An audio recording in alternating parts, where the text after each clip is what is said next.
Almost everyone has taken a tumble at one time or another, but few people take falls seriously.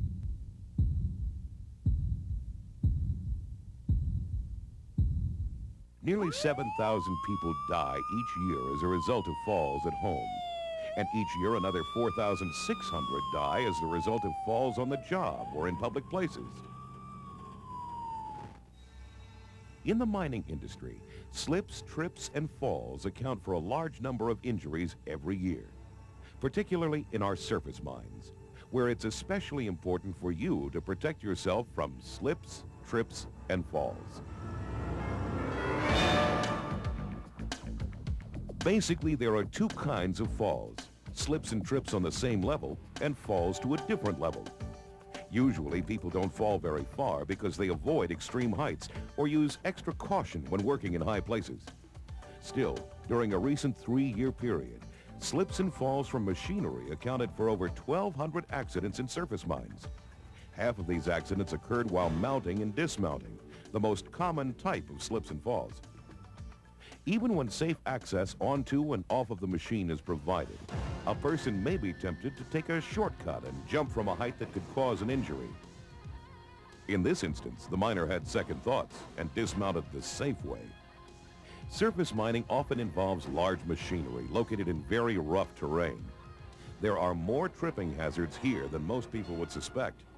Areas around drag lines sometimes have very deep potholes, high banks of dirt, and muddy, slippery walking surfaces that should be avoided whenever possible. Whenever you're in pits and dragline areas, it's extremely important to keep alert to these hazardous conditions.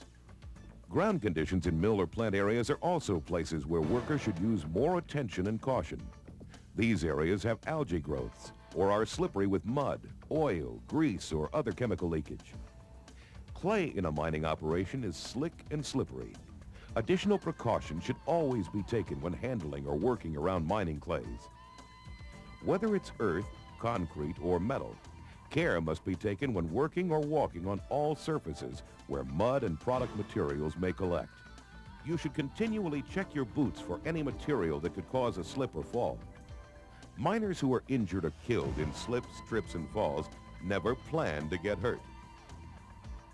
The people at this operation have a very proactive safety program, so workers can plan how not to get hurt. Slips and falls can be serious, and safety training is the best way to prevent them. Mounting and dismounting machinery is where the majority of slips, trips, and falls in the mining industry occur. Always follow the basic safety procedures to avoid injury getting on and off your machine.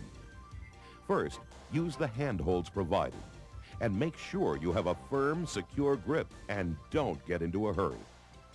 Good ladderways are usually provided on front-end loaders, but they must be used correctly for your safety. You may not see the grease, mud, or early morning dew that can cause a slip on a ladder step. To prevent a slip, never jump down. Face the handrails and remember the 3 points contact rule. Keep 2 hands and 1 foot, or 1 hand and both feet in contact with a ladder at all times.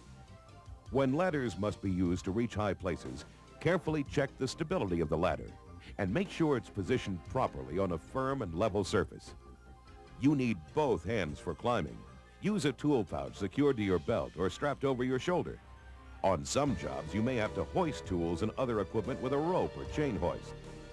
While on foot, observe the ground for hazards such as spilled loose material, grease, oil, water, and algae on concrete or steel walkways. Good housekeeping plays a major role in eliminating slip, trip, and fall hazards.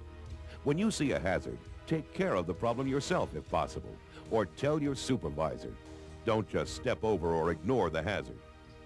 Be alert for openings in walkways. Make sure before you step that you have something to step on. Report any hazards you see to your supervisor to prevent what could be a dangerous accident. Dredges, workboats, and boats used to transport workers to the dredge are also potential sites for slips and falls. Dredges can have slippery surfaces. Diesel dredges may have oil and fuel spilled on the deck. When mixed with water, this can be disastrous to workers who must walk over such hazardous surfaces. Electrically powered dredges have areas where winches or other moving parts need to be lubricated. These areas must be kept clean of spilled materials. Tools, cables, spare parts, and other objects left lying about on the deck can become dangerous. Housekeeping, putting things in place, and general safety precautions are needed when walking around on the dredge. Any tripping or slipping hazards found on the dredge should be removed or corrected immediately. There's no time like the present, like now, to follow good housekeeping practices. A dropped tool can cause injuries as well as falls from high places. Wipe grease from tools frequently. Use tool belts or pouches, buckets, or some other means to prevent dropping them. Mining areas and processing plants are generally considered highly hazardous areas, but offices and other inside working places have a potential for slips, trips, and falls. Wipe your shoes clean when entering offices and control rooms from the outside. Mud, clay, grease, and oil brought inside could be dangerous. That first cup of coffee in the morning could become a slip hazard. You can prevent an accident by wiping up spills as soon as they happen. Open desk and file drawers, extension cords, open boxes or cartons, loose carpeting, or something as small as a pencil or pen on the floor could cause a serious fall. Such potential hazards must be corrected or eliminated for your own safety and the safety of coworkers. A blind or unmarked corner could also result in an injury. This can often be corrected by simply posting caution signs or markings. Storerooms also have a potential for slips, trips, and falls, so you need to think safety and perform your work in a safe manner. Most slips, trips, and falls can be foreseen and prevented by following safe working procedures, observing hazardous walking conditions, and exercising good housekeeping practices. So take the extra time to walk and climb safely. Don't take shortcuts. The real key to safety is thinking, whether you're on the job or not. Think before you reach, before you climb, before you lift, and before you take that first step. Remember, thinking safety-conscious employees work more efficiently and make smarter decisions. And they live longer.